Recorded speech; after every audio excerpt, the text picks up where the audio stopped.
నమస్కారం శ్రీ ఆచార్య అనంతకృష్ణ స్వామి గారు. నమస్కారం అండి. ఇందులో ఏం చెప్తున్నారండి? ఇప్పుడు క్లాస్కి చాలా మంది స్టూడెంట్స్ వస్తారు. వచ్చినప్పుడు మనం క్వశ్చన్ వేస్తాం, మీకు ఎంత డబ్బు కావాలి అని ఒక క్వశ్చన్ వేస్తాం. ఎవరికైనా ఒక అవగాహన ఉంటుంది కదా, ఎంత డబ్బు కావాలి, దీంతో నేను ఇచ్చేయాలి. ఆ అవగాహనలో ఏమవుతుందంటే చాలామంది ₹1,00,00,000 అంటారు, అంటే నెంబర్ ఆఫ్ పీపుల్ ₹1,00,00,000 అంటారు. ఆ తర్వాత ఇంకొందరు అంటారు ఒక 5 కోట్లు 10 కోట్లు అంటారు. అంతకంటే ముందుకు పోలేరు. ఇక అంతకంటే ముందుకు పోలేరు. ఎవరో ఒక్కళ్ళు ఒక 50 కోట్లు 100 కోట్లు అంటారు, కానీ వాటికి ఎన్ని సున్నాలు ఉన్నాయో కూడా వాళ్ళకి తెలియదు. అనాలి కాబట్టి ఏదో అనేస్తారు. అవును. కానీ యావరేజ్ పీపుల్ ఏంటంటే ₹1,00,00,000 దగ్గర ఆగిపోయినారు వాళ్ళు. అర్థమైందా? ఇంకా కొద్దిగా ఎక్కువ ఆలోచించి ఒక 5-10 కోట్లే చెప్తారు. ఇలా ఎందుకు జరుగుతుంది? అంతకంటే ఎక్కువ ఎందుకు ఆలోచించలేకపోతున్నారు? ఫస్ట్ పాయింట్ అది మనకి. ఇక్కడ ఒక సర్వే ప్రకారం ఏం జరిగిందంటే, ఒక మనిషి తన లైఫ్ యావరేజ్గా ఎలా ఉండాలో అలా డిజైన్ చేసుకున్నాడు. ఎలా ఉండాలి, ఏమేమి చేయాలి, ఎంతవరకు, నా లిమిట్స్ ఎంత అనే ఒక లిమిట్స్ పెట్టుకొని దాంట్లోనే బతికేస్తున్నాడు. కాబట్టి అంతకంటే కొద్దిగా కూడా ఎక్కువ ఆలోచించడం ఏమవుతుందంటే భయం అనేది స్టార్ట్ అవుతుంది. కాబట్టి ఎన్ని ప్రయత్నాలు చేసినా సరే అంతకంటే ముందుకు పోలేకపోతున్నాడు. ఇప్పుడు ఒక సాధారణ వ్యక్తి ఉన్నాడు, ఒక కామన్ వ్యక్తి ఉన్నాడు, లేకపోతే మధ్యతరగతి వ్యక్తి ఉన్నాడు. మంత్లీ సోర్స్ ఎంత ఉంటుంది? ఒక 30,000. ఓకే, ఇంకా ఎక్కువ అంటే కొద్దిగా ఆ పైకంటే 50,000. కానీ ఈ రోజుల్లో ₹1,00,000 సంపాదిస్తే కానీ సిటీలో మామూలుగా బతకలేడు మనిషి. అవును. అంటే మామూలుగా పెద్ద రిచ్ ఏం కాదు. ఇక్కడ అందరికి ఏం అలవాటు అయిపోయిందంటే, వాడు ఎంత సంపాదిస్తాడు, ₹1,00,000 సంపాదిస్తాడు నెలకు, అదేదో పెద్ద గొప్పగా చెప్పుకుంటున్నారు. నెలకు ₹1,00,000 అంటే అదేదో పెద్ద అనుకుంటున్నారు. కానీ చాలా చిన్న అమౌంట్ అది. నెలకు ₹1,00,000 సంపాదించడం అనేది చాలా చిన్న అమౌంట్. ఇప్పుడు మీ వాడు ఏం చేస్తాడు, మావాడు సాఫ్ట్వేర్ ఆ ప్యాకేజ్ ఒకటి ఉంది, దానికి 5 లక్షలు 6 లక్షలు ఎవరైనా తీసుకుంటే నీకు 80-70 పడుతుంది, 1,00,000 కూడా కాదు. కానీ అదేదో గర్వంగా ఏదో గొప్పగా చెప్పుకుంటున్నాడు. ఇంకొక సర్వే ప్రకారం ఏం రీసెర్చ్ చేశారంటే, భారతదేశం మొత్తంలో సగటున 80% పీపుల్ సంవత్సరానికి 10 లక్షల కంటే ఎక్కువ సంపాదిస్తలేరు అని ఒక సర్వే ప్రకారం చెప్పబడింది. సంవత్సరానికి 10 లక్షల కంటే ఎక్కువ లేదు సంపాదిస్తలేరు. ఎక్కువ సంపాదిస్తాం అనుకునే వాళ్ళు కూడా సంవత్సరానికి 10 లక్షల కంటే దాటట్లేదు వాళ్ళ ఇన్కమ్ సోర్స్ అనేది. 80% పీపుల్ అలాగే ఉన్నారు. ఇప్పుడు చెప్పండి, మీరు ఎంత సంపాదిస్తున్నారు? అది ఏం సరిపోతుంది? అంటే ఎప్పటి నుంచో అదే అలవాటు అయిపోయింది మనకి. మనకు ₹1,00,000 అంటే అమ్మ, ₹1,00,000 అంటే నెలకు ₹1,00,000 అంటే మావాడు నెలకు ₹1,00,000 సంపాదిస్తాడు, అదేదో గర్వంగా చెప్పుకుంటారు. అది ₹1,00,000 అంటే ఎంత తక్కువ అనే అమౌంట్ వాళ్ళకి మైండ్లో అసలు ₹1,00,000 అంటే ఏదో గొప్ప అనుకుంటున్నారు. అది చాలా చిన్న అమౌంట్. ఓకే, యావరేజ్గా తీసుకున్నప్పుడు కూడా 80% పీపుల్ 10 లక్షల కంటే ఎక్కువ సంపాదిస్తున్నారు. అది కూడా అంతే పడుతుంది. మీకు నెలకు ఎంత పడుతుందో 80,000 ఎంతో 90,000 పడుతుంది, అంతకంటే ఎక్కువ పడట్లేదు. కాబట్టి ఇంకా మిగతా ఖర్చులో వాళ్ళు తీసుకుంటే అంతకంటే ఎక్కువ సంపాదిస్తున్నారు. కనీసం నెలకి ఒక 20 లక్షలు, సంవత్సరానికి ఒక 20 లక్షలు సంపాదిస్తానే ఆలోచన మీకు ఎందుకు రాలేదు? దానికి ఎందుకు రావట్లేదంటే భయం అనేది ఇంకా మనిషిలోంచి బయటికి పోవట్లేదు. ఎందుకంటే డబ్బు అనగానే ఒక రకమైనటువంటి భయం పట్టుకొని పీడిస్తుంది. ఆ భయం నుంచి ఎప్పుడైతే మనిషి బయటపడతాడో అంతకంటే ఎక్కువ సంపాదించడానికి సిద్ధంగా ఉంటాడు. మనం కొన్ని వర్డ్స్ చెప్పుకున్నాం, నేను ఎంతైనా సంపాదించగలను, నేను ఎంతైనా ఖర్చు పెట్టగలను, నేను ఎంతైనా బేర్ చేయగలను, నేను ఎంత డబ్బు నేను హ్యాండిల్ చేయగలను. ఇవి చెప్పుకోవడానికి మాత్రమే. కానీ నువ్వు ఎప్పుడు అది చేయగలవు అంటే దాంతో నువ్వు కరెక్ట్గా భేటీ అయ్యేదాన్ని నువ్వు సరి అయిందని చెప్పి నువ్వు ఎప్పుడైతే నమ్ముతావో అప్పుడు మాత్రమే చేయగలవు.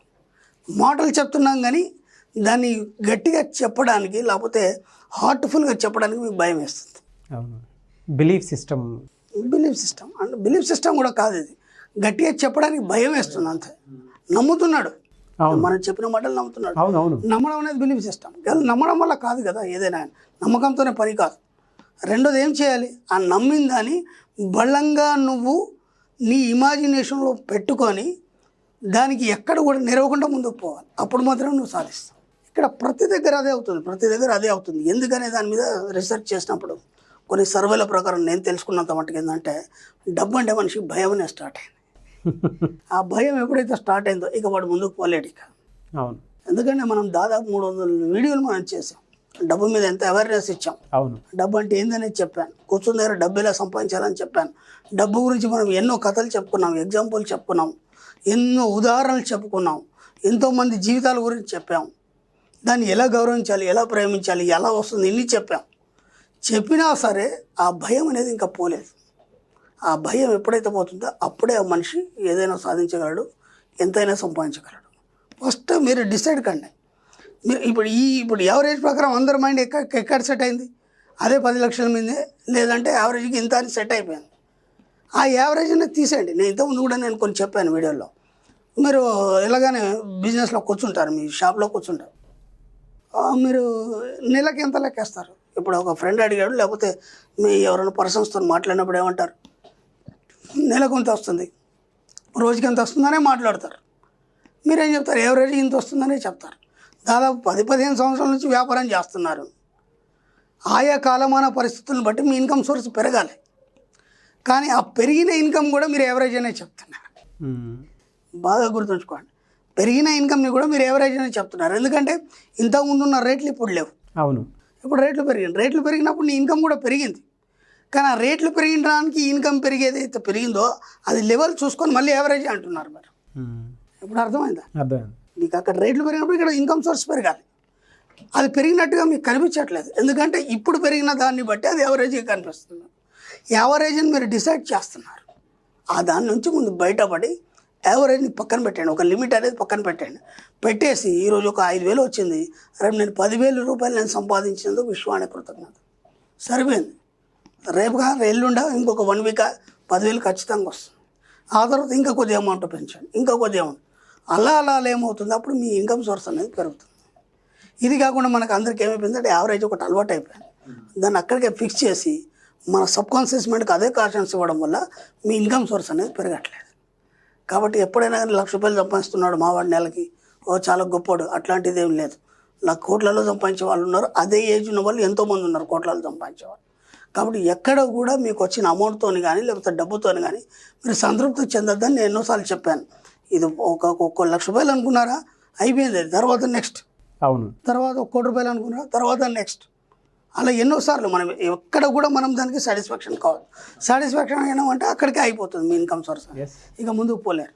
కాబట్టి ఇది మైండ్లో పెట్టుకొని యావరేజ్ని పక్క పెట్టేసి డబ్బు మీద దృష్టి పెట్టండి. ఎంత వీలైతే అంత సంపాదించే ప్రయత్నంలో ఉంటే మీరు ఎంత కోరుకుంటే అంత విషయం ఇవ్వడం అనేది మొదలవుతుంది. డెఫినెట్గా సార్. సో మీరు చెప్పినట్లే ఖచ్చితంగా ఏదైనా ఒక విషయాన్ని అవగతం చేసుకున్న తర్వాత దాన్ని చెప్పడానికి డేర్ ఉండాలి. మీకు ఇంత అర్థమైనా, ఇంత సబ్జెక్ట్ అర్థమైనా ఇంకా మీ యొక్క భయం అనేది పోవట్లేదు. ఆ భయం పోనంత మటుకు మీరు ఇలాగే ఉంటారు. ఇక అంతకంటే ముందుకు పోలేరు. ఇక ఇంకొక 10 సంవత్సరాలైనా మీ యావరేజ్లోనే ఉంటారు మీరు, అంతకంటే ముందుకు పోలేరు. అది నేను చెప్పేది. Great. Thank you sir. Thank you so much Shri Acharya Anantakrishna Swami గారు. థ్యాంక్ యూ అండి.